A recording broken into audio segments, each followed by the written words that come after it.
कल सियासत में भी मोहब्बत थी, अब मोहब्बत में भी सियासत है। ख्वाजा साजिद का ये शेर अहिरवाल बेल्ट की 11 विधानसभा सीटों पर हुकूमत करने वाले दो परिवारों के वारिसों पर एकदम सटीक बैठता है, जो एक ही समाज से आकर आज भी मंच साझा करते हुए नहीं दिखते। अहिरवाल बेल्ट में शुरुआत से ही 3 परिवारों का कब्जा रहा है। फिलहाल इस बेल्ट की सियासत गुरुग्राम के मौजूदा सांसद राव इंद्रजीत, पूर्व कैबिनेट मंत्री राव नरवीर सिंह और तीसरे कांग्रेस के दिग्गज नेता कैप्टन अजय यादव के इर्द गिर्द घूमती है। मगर मौजूदा समय में जो इन 11 विधानसभा सीटों की राजनीति पर राज करते हैं वो हैं राव नरवीर और राव इंद्रजीत।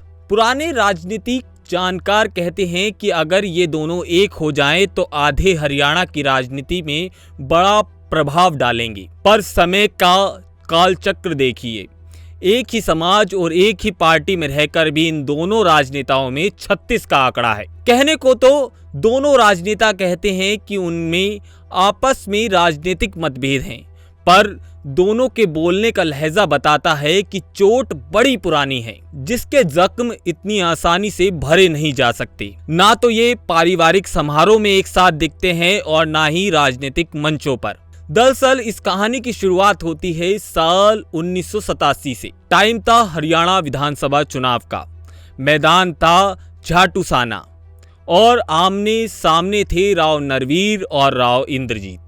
उस वक्त राव नरवीर की उम्र मात्र 26 साल थी। उस वक्त अहिरवाल के दिग्गज राजनीति परिवारों से संबंध रखने वाले राव इंद्रजीत के नाम से बड़ा ही बोलबाला हुआ करता था, पर चुनावों के नतीजों ने राव नरवीर सिंह को विजयी बना दिया।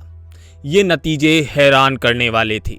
राव इंद्रजीत उस वक्त काफी चर्चित चेहरा थे, तो राव नरवीर की जीत से ज्यादा सुर्खियां राव इंद्रजीत की हार ने बटोरी थी। इन चुनावों ने राव नरवीर को और ज्यादा निखार दिया और इस पर काला टीका लगाया देश के मशहूर ताऊ देवीलाल ने। चुनाव जीतने के बाद ताऊ देवीलाल ने नरवीर को प्रदेश का गृह राज्य मंत्री बना दिया और इसी के साथ नरवीर के नाम से सबसे कम उम्र में राज्य मंत्री बनने का रिकॉर्ड भी जुड़ गया। उस समय चौधरी देवीलाल हर जगह यही बात कहा करते थे कि राव का छोरा कुछ करेगा। चलिए अब आपको इन दोनों के परिवारों के बारे में कुछ दिलचस्प चीजें बताते हैं। दरअसल राव नरवीर सिंह के पिता स्वर्गीय राव महावीर सिंह 3 बार विधायक रहे। वह प्रदेश सरकार में मंत्री भी रहे। उनके चौधरी देवीलाल के साथ बेहतर संबंध थे। राव नरवीर सिंह के दादा राव मोहर सिंह आजादी से पहले 1942 और 1946 में पंजाब विधानसभा के लिए भी चुने गए थे। इस वजह से आजादी से पहले और आजादी के बाद तक ये राव परिवार बड़ा ही सुर्खियों में रहा।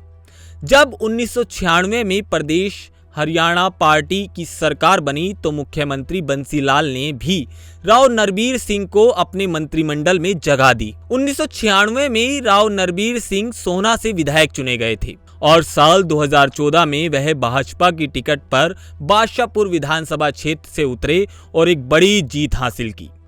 इस बार मुख्यमंत्री मनोहर लाल ने भी उन्हें अपने मंत्रिमंडल में एक महत्वपूर्ण जगह दी। दूसरी ओर राव इंद्रजीत ने हरियाणा के जाटूसान से वीएचपी उम्मीदवार के रूप में अपना पहला विधानसभा चुनाव जीता, जहां उन्होंने जेएसपी के राय सिंह को 5299 मतों से हराकर जीत हासिल की थी। इसके बाद से इन दोनों राजनेताओं ने एक दूसरे की तरफ नहीं देखा। विधानसभा में बेशक राव नरवीर ने इंद्रजीत को पटखनी दे दी हो, पर साल 2009 में लोकसभा चुनाव जब आए तो राव इंद्रजीत ने बाजी मार ली। राव नरवीर को यहां पर भारी हार का सामना करना पड़ा और राव इंद्रजीत ने एक बड़ी जीत हासिल की। खैर, इन सब के बीच इन दोनों नेताओं को एक मंच पर लाने की पार्टी और नेताओं की तरफ से तमाम कोशिशें की गई, लेकिन आज तक कोई भी पार्टी और कोई भी नेता इस काम को करने में कामयाब नहीं हुआ। हाल ही में हुई बादशाहपुर की रैली में मंच पर देश के गृह मंत्री अमित शाह थे, पर उस मंच पर राव इंद्रजीत गायब दिखे। अब तो ये वक्त तय करेगा कि ये तकरार कब तक चलती है, पर इनकी दूरियां राजनीतिक पार्टियों को कितना फायदा पहुंचा पाती हैं या कितना नुकसान, ये तो आने वाला वक्त ही तय करेगा।